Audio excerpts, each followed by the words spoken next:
Antonio Guterres warns of alarming accounts of hunger-related deaths from the Tigray region of Ethiopia. Plus, South Africa celebrates anti-apartheid icon Desmond Tutu as he marks his 90th birthday.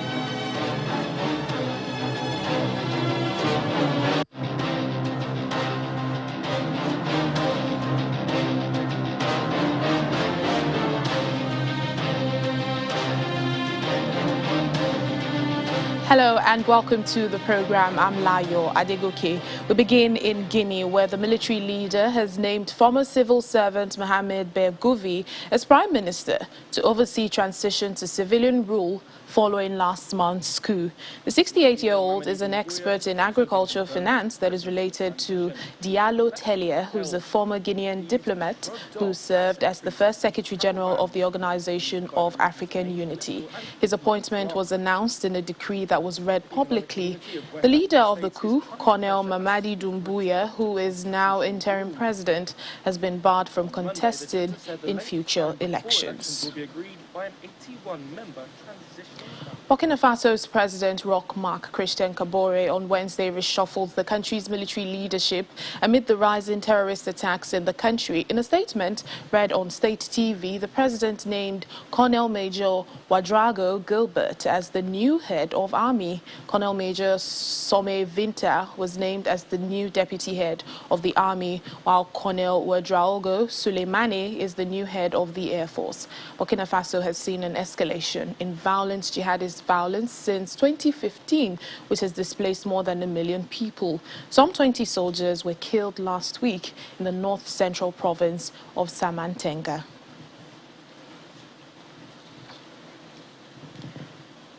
The UN Security Council has been told that increasingly alarming accounts of hunger-related deaths are emerging from the Tigray region of Ethiopia.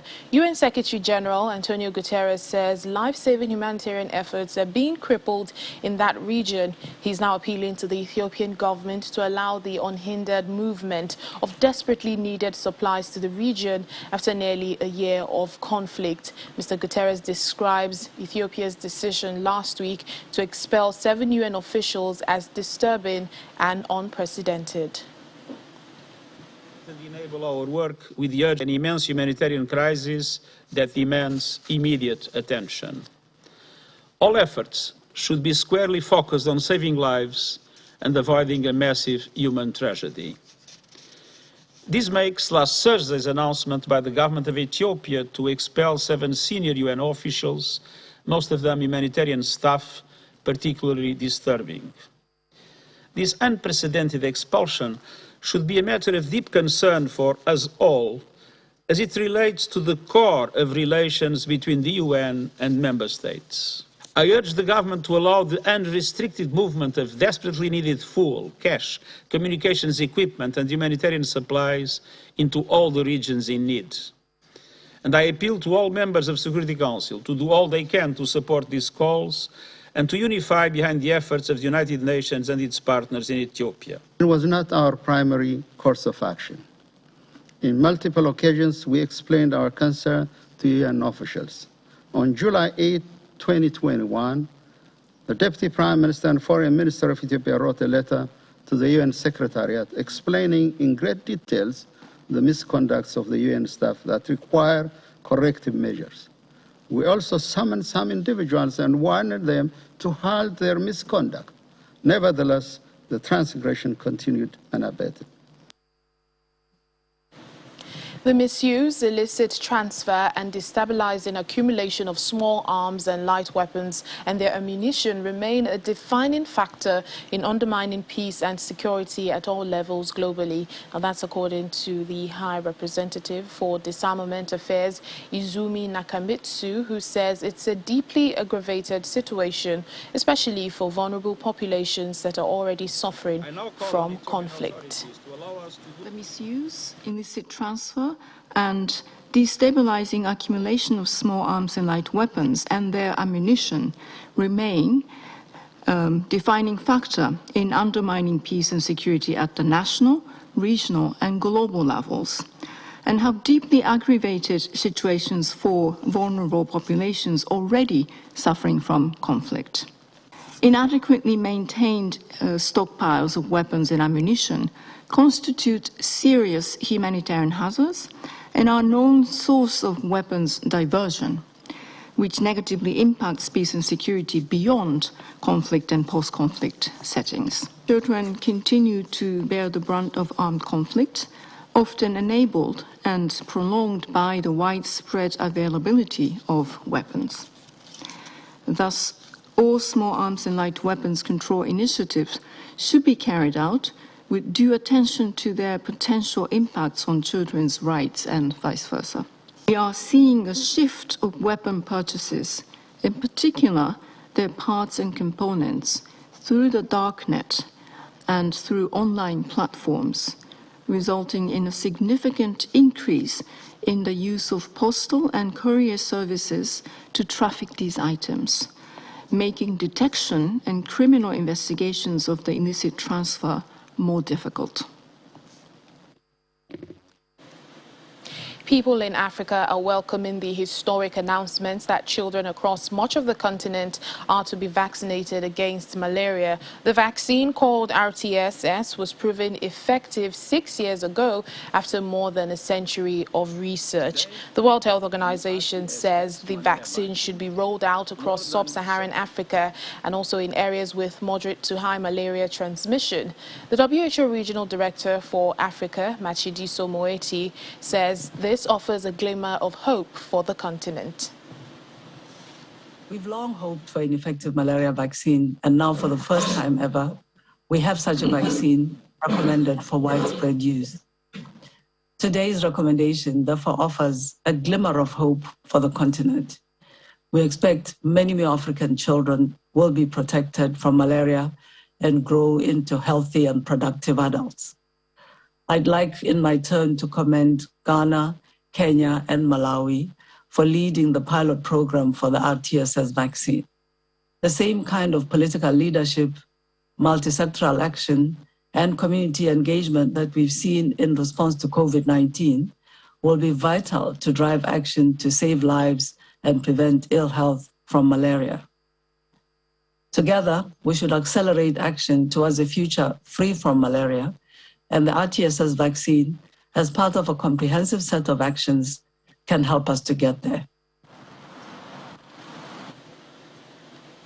Well, joining us now is Dr. Doyin Ogunyemi. She's the General Secretary of Association of Public Health Physicians of Nigeria, the Lagos chapter. Thank you so much for speaking to us on the program. Thank you for having me. Now, what are your thoughts on the announcement of the malaria vaccine and the timing of it, seeing as it coincides with the global pandemic, which presents almost similar symptoms?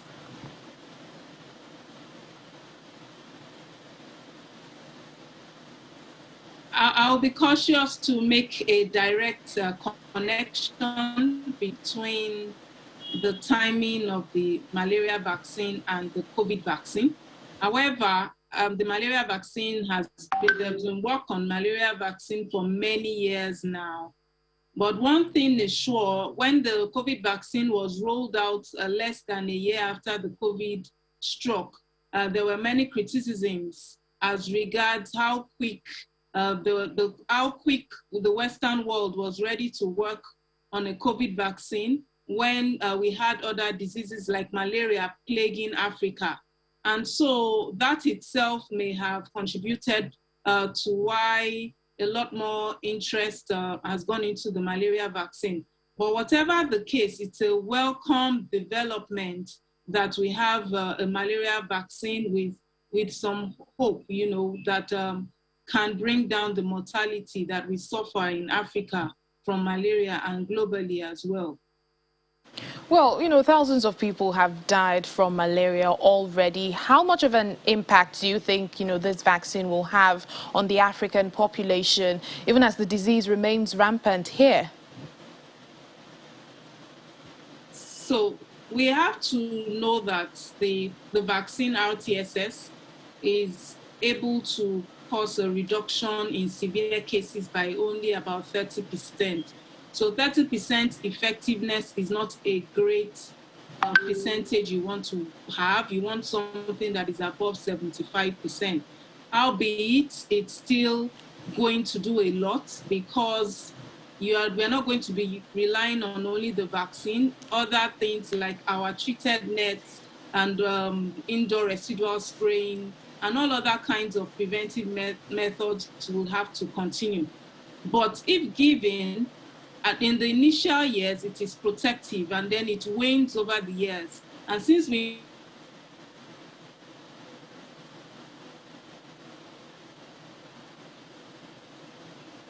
still something we're happy about to have.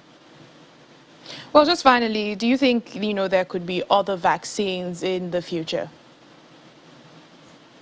Most definitely. Are you referring to malaria vaccine or vaccines in general? Malaria, yeah, on malaria. Oh, most definitely. As we speak, there is the Serum Institute of India, which is working on a vaccine, and that is even having more promises, but we wait for it. So most definitely with one coming out, it shows that in spite of the complexity of this parasite, in spite of the life cycle, that more work can be done in that area. I'm going to have better vaccines for it. But it's great news that we are looking in that direction. But more importantly, we should build local capacity as well for such vaccines that are for diseases that are plaguing Africa. All right, then, Dr. Doyin Ogunyemi, General Secretary of the Association of Public Health Physicians of Nigeria, Lagos Chapter. Thank you for speaking to us. Thank you for having me.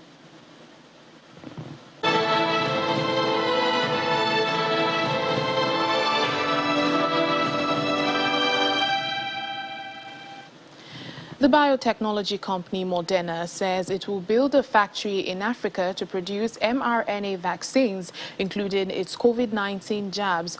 Moderna says its goal is to produce up to 500 million doses annually in the new facility that could also include bottling and packaging capabilities. The company says it plans to invest about $500 million in the new factory. It would soon start looking for a country in which the plant would be built.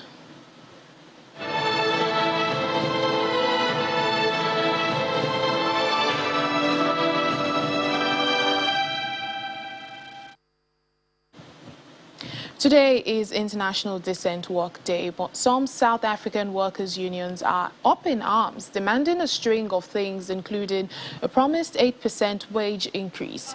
Leading a stay-at-home protest today, umbrella labor body, the Congress of South African Trade Unions, COSATU, converged on the Mary Fitzgerald Square in Johannesburg, from where they marched to the Gauteng Premier's office to deliver a memorandum of demands. Their demands include issues relating to unemployment, workers' health, safety, corruption, wage cuts and collective bargaining be properly addressed. The unions pledged to continue their protest if nothing is done to their demands. We asked them if it would be out of place to be patient with government as it is struggling with the COVID-19 pandemic. We can't say because it's COVID-19, give government space for government to address COVID-19 issues. That's not how you address issues. You address issues because COVID-19 is a health issue and it has affected the economy. So therefore the state must be able to invest more into the economy so that the economy can breed jobs, so that the economy can make sure that the social ills in our society goes away. So we can't use COVID today. When before COVID-19, unemployment in our country was 29%. Now it's 44%. What happened before COVID-19? So corruption has eaten, SOEs has been mismanaged. So therefore, we cannot wait and say, our people, the working class, must continue to be poor, must continue to be hungry because we are addressing COVID-19 issues. We have been very patient as workers. We have been very patient as workers with our government. So when workers want a proper accountability from our government and a proper incentive through paying what is due to workers, our government does not want to do that. In fact, what our government has done is to attack the right of workers to collectively bargain. That is the issue. Still to come on the program. Renowned Tanzanian novelist Abdulrazak Ghana is awarded the 2021 Nobel Prize for Literature. Please stay with us. Welcome back to the program. Events are being held in South Africa to mark the 90th birthday of the Nobel Peace Prize winner Desmond Tutu. He's attending a service at the St. George Cathedral in Cape Town, where he served as the country's first black archbishop from the 1980s. The Dalai Lama and Gracia Machel, the widow of the late President Nelson Mandela, are among those taking part in an online lecture in his honor. Although he largely withdrew from public life more than a decade ago, Desmond Tutu is remembered for his leading role in denouncing white minority rule in apartheid-era South Africa. More recently, he has spoken out against corruption and xenophobic violence. Our South Africa Bureau Chief, Betty Dibia, joins us now for more. Hello, Betty. Tell us, what is the atmosphere today and how is South Africa celebrating Desmond Tutu? Everybody is celebrating the People's Arch, the author of the term, the Rainbow Nation. Everyone has been leaving messages. Remember, he retired from public life a few years back. But we understand today there was a service in his honor at the St. George Cathedral in Cape Town, and he's spending time with family and loved ones at home, and of course with his wife, Leah Tutu. But on the radio, on the television, people have been sending goodwill messages, including the president as well, who sent a statement, praising him for all he's done for the country and all the respect he's carried himself with as well. So a lot is going on in the country at the moment. Apart from elections, the labor unions are protesting about some promised wage increase that hasn't happened, that was agreed in 2018, and other things about workers' safety and workers' welfare. But generally, people are happy for the People's Arch, who has turned 90 today, and they've been sending out messages for him. Well, he is no doubt one of the fathers of South Africa, denouncing white minority rule, during the apartheid era. What other legacy is he known for? Archbishop Emeritus Desmond Tutu's legacy is rich and colorful, apart from all the fights that he's had to fight for equal civil rights for all in his country and outside his country, the issue of justice anywhere in the world. He's waded into the Middle East crisis, the war in Iraq, which he spoke against, the issue of the stance of some of the biggest of countries or world powers. He fears no one, and he's waded into a lot of things. Apart from all that he's done in his own country, he's brought a lot of respect. He's earned worldwide respect, only rivaled by probably Nelson Mandela. He's carried himself with integrity as well, has a rich body of work that he's done, filled with his sermons and his speeches, and some of the situations that he's waded in, even in his own country post-apartheid. He's spoken truth to power against against former President Thabo Mbeki, former President Jacob Zuma. I recall in the not so distant past where he was warning the ANC, saying, iconic speech for that matter, saying, "We are warning you, I am warning you, we will soon start sending prayers against you as we did against apartheid." So these are some of the things that he's remembered for. Of course, we remember his Nobel Peace Prize that he won in 1984, and he's regarded as the moral conscience of the nation. His word is respected. The world leaders respect him, and he's spoken up again. He's spoken for equal rights to everybody, equal rights for everybody, justice anywhere in the world. All right, then. Thank you, Betty. Keeping thousands of volumes of Egypt's most important movie posters, photographs, cinema projectors and film negatives, MAKRAM SALAMA is preserving what could be some of the rarest collections of the country's rich cinematic heritage. In a small apartment turned museum in the northern city of Alexandria, 72-year-old MAKRAM SALAMA's cluttered collection of negatives, posters and projectors traces the history of Egyptian cinema through its 20th century heyday. The collection started with photos and posters from his hometown in southern Egypt, where he worked in a sugarcane factory, and grew to include thousands of items picked up from production companies and others who abandoned them as they switched to digital film. Items include 50 vintage cinema projectors and a rare poster from the 1932 film The Egyptian Author, which Salama says it's thought to be one of the country's oldest. The place here is a museum for cinema. I have been collecting this for 50 years, and I put everything I got here. I have movies, documentaries, movie posters, photographs, and everything that belongs to Egyptian cinema. The Egyptian film industry flourished midway through the late century when it was one of the world's largest. It later faded, and Egypt's tumultuous uprising in 2011 and the sometimes violent aftermath set it back further. There are things that I will not be able to sell. The things that belong to Egypt, I cannot sell at all. I can't sell anything that is important to the state or rare movie posters. I will sell the normal items. I am keeping aside a box or two for the documents that belong to the country. For example, I have negatives for late President Gamal Abdel Nasser. Would I sell Abdel Nasser's negatives, his photographs? This is just one of the names. As of 2018, Egypt was home to 78 cinemas, mostly in Greater Cairo and Alexandria, down from 110 in 2010. According to the annual cultural survey released by the country's official statistics agency, CAPMAS. Saloum used to have a cinema. Matroch used to have a cinema. Petroleum companies in the desert used to have cinema halls for private screenings.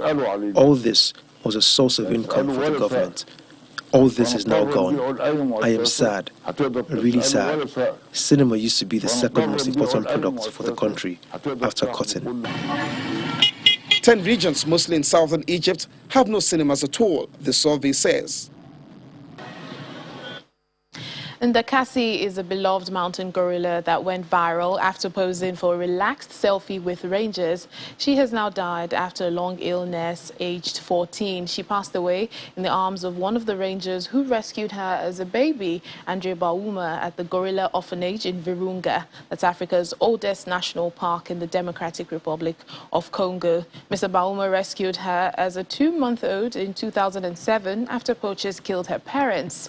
She was still clinging to her dead mother when they found her. Well, with no relatives, rangers decided it was too unsafe to let her back into the wild, and she was raised at the orphanage. Ndakasi shot to global fame in 2019 when she and another female mountain gorilla, Ndeze, photobombed a selfie taken by another ranger. The park officials said they were trying to imitate the rangers who raised them. Well, gorillas like her usually live for 35 to 40 years.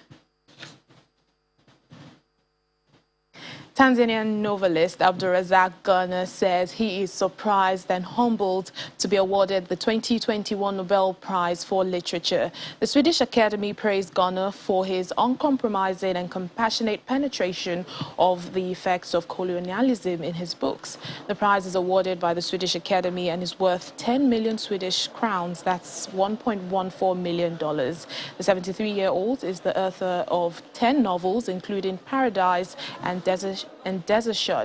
Abdulrazak Ghana was born in Zanzibar in Tanzania in 1948. He arrived in the UK as a refugee in the late 1960s. He was Professor of English and Post-Colonial Literatures at the University of Kent until his recent retirement. A big congratulations to him. That's it on the program for today. Thank you so much for watching. I'm Layo Adegoke.